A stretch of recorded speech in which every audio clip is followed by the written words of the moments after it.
யாராவது இந்த பிரசவ நேரத்தில் இந்த பேரிச்சம்பழத்தை யாராவது பொம்பளையை சாப்பிட்றாங்களான்னு கேளுங்க. நீங்க கொடுக்குறீங்களான்னு சொல்லுங்க. யாராவது கொடுக்குறீங்களா? யாராவது சாப்பிட்றாங்களா?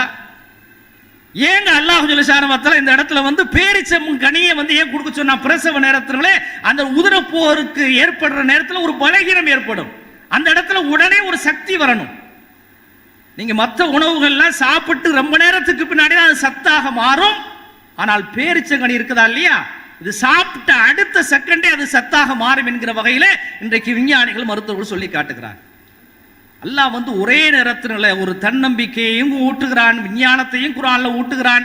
ஆனா குர்ஆனை நாம என்ன செய்யறதில்ல, வெறுமனை சடங்காக ஓதிக்கொண்டிருக்கிறோம். செத்தா ஞாபகத்தில் வருது. யாராவது மூத்தா போனா குர்ஆன் எடுத்து ஓதுறான். அடே, உசுரோடு இருக்கக்கூடிய உனக்காக வேண்டி அதை அருள் இருக்கிற சமயத்தில் செத்து போனவங்களுக்கு நீ ஏன் ஓதுற அப்படிங்கிற வகையில் அல்லாஹ் ஜல்லஷானஹு கேட்கிறான்.